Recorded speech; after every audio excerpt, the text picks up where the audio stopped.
Hey, welcome to Dialectic. My name is Justin, and one of the things that we like to do at on this channel is we like to just address cultural, secular views and see how we can frame a conversation with a Christian worldview, just to open up dialogue. You know, we need to know how to speak about our faith. We need to know how to fold our faith into other conversations so that we can have a defense for what we believe. You know, there's something really interesting that I saw on TikTok that I want to share with you guys. This right here, it says, you cannot use the Bible to prove Christianity. And I get where these people are coming from. I get where this person in particular is coming from because it seems like circular reasoning, right? Circular logic that, you know, you start with the Bible, which is authoritative, and ultimately the Bible will prove your perspective, and you know, you argue from it, and you won't get any other perspective if you argue from the Bible. But the issue with this is the fact that we're not just arguing from the perspective of a holy book. We need to understand that this book is made up of historical documents that we can tie to eyewitness accounts or those who were closely tied to the eyewitnesses. And these things weren't written like hundreds of years after the events. These things were written within 50 to 75 years, or, you know, within the lifetime of those who actually walked with Jesus. And so, you know, there's a lot to being able to point to what we consider Scripture as historical documents. And so I think coming at it from that perspective, it gives us the ability to know that, you know, we're not just reasoning from a mystical perspective or, you know, a blind faith perspective, but we're standing upon a solid foundation that has the weight of history.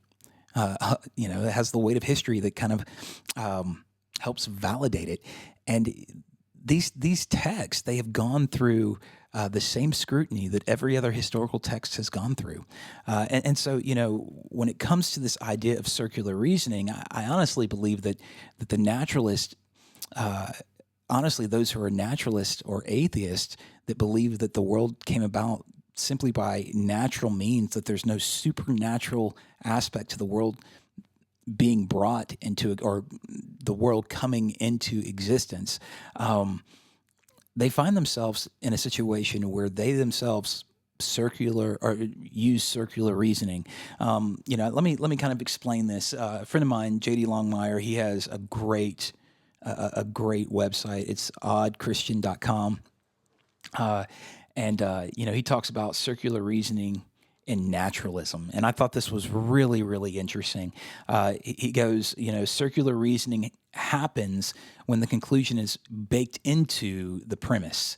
So naturalism falls into this trap by assuming from the outset that all phenomena must be explained by natural causes. By doing so, it excludes metaphysical or divine explanations by definition, not by evidence. So in other words, by starting with the presupposition of that the world only came about by natural means, it means that they will not look at anything outside of that. It could not have been supernatural. And so the evidence that they're going to find to prove their point is only going to be along that line of naturalism. And so by itself, it rules out other possibilities from the very start. There's something that truly miraculous that happened when the world came into existence. And science doesn't have an answer for this. And here's the thing. I've heard people go, well, Christians just say God. That's special pleading. But in a lot of ways, I feel like the naturalist is utilizing special pleading as well, that it just is throwing science in that gap. And so with that, you know, I think that if they're not careful, they can find themselves in a pattern of circular reasoning as well. I hope that made sense. I hope that's helpful. Man, check out oddchristian.com, J.D. Longmire. I tell you what, he's a sharp mind. Anyway, you guys have a great day.